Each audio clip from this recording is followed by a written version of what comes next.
Niye zulüm eləyirsən? Mən bu vətəni qorumuşam, bu torpağı qorumuşam, insanlarımızı qorumuşam. Azadı gələndə bunlar qazi eşidəndə bunların başına daş düşür. Salam değerli dostlar. Yenə vətəndaş müraciəti, yenə qazi şikayəti, vətən müharibəsinin iştirakçısı Mirfətdağ qazimiz görək əhalinin Sosial Müdafiə Nazirliyindən nə istəyir değerli dostlar? Salam aleyküm. Elnur Şükürov. Bu çəkilişi sizin üçün yollayıram. Xalqın, millətin, prezidentin baxsın, görsün, qazilərə nə zulüm olunur. Mən xahiş edirəm, yayıma verəsiniz ki, mən Sadıqov Mirfətdağ Vəlioğlu, Tərtər rayonu Bulutlu kəndindən adam olmuşam.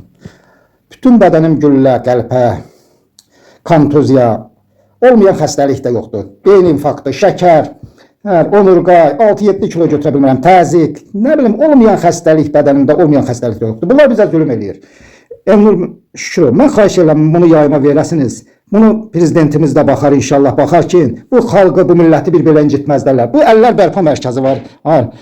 Bunlar bizə o qədər zulüm eləyir. Allah'ın bəlasına gəlsinlər. Bunlar nə qədər bu xalqla oynayırlar, bu bizi incidirlər. Bunlar qazi adı gələndə, bunlar qazi eşidəndə bunların başına daş düşür.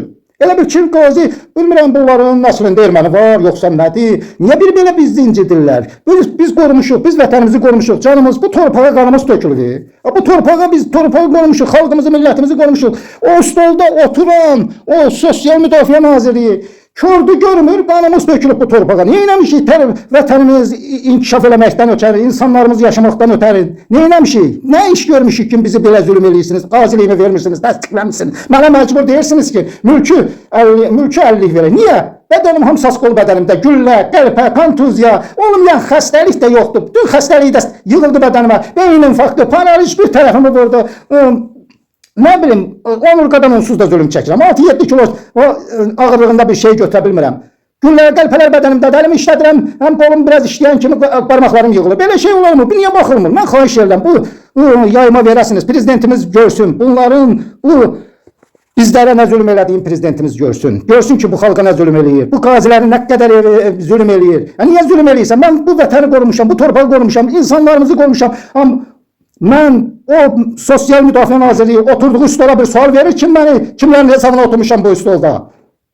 Bu qazilərin hesabına oturmuşsunuz stolda. Bir bilirsiniz, bir belə prezidentimiz, bir belə tövsiyəsi var. Sizi başa sala bilmədi ki, bu incitməyin bu xalqı, bu milləti. Niyə bu xalqı, niyə qaldırırsınız bir prezidentin üstünə? Niyə prezidentin adını hallandırırsınız? Bəsdirin də. Mən xahiş edirəm, Elnur müəllim, bunu yayıma verəsiniz. Bu xalq görsün. Bu qəsdən prezidentə bu milləti məhv elətdirlər, prezidentin üstünə qaldırmaq üçün. Prezidenti üstüne qalxmaq üçün bu qəsdən elənir. Sosial Müdafiə Nazirliyi, Əllər Bərpa Mərkəzi, oradakı həkim həkimdir.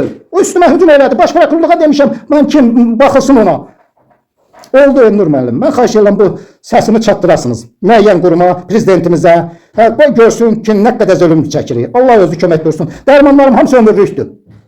80 manatla mən dərman ala bilmirəm, dərmanlarım ömürlükdür. Bunu bilsinlər də. Oldu, minnətdaram Elnur müəllim. Yayıma bunu verin, bu baxılsın, bir görsün, bizə kömək dəyan olacaq. Belə, değerli dostlar, Mirfətdağ qardaşımız, qazimiz, vətən müharibəsi iştirakçımız çox narahat şəkildə, çox aqressiv şəkildə müraciət elədi. Səsləndirilən iddialarla bağlı, fikirlərlə bağlı qarşı tərəfində bir mövqeyi olarsa, bir sözü olarsa, onu da işıqlandırmağa hazırıq dostlar. Yayımımızı bəyənin, paylaşın, kanalımıza abunə olun. Sağ olun, sağlıqla qalın.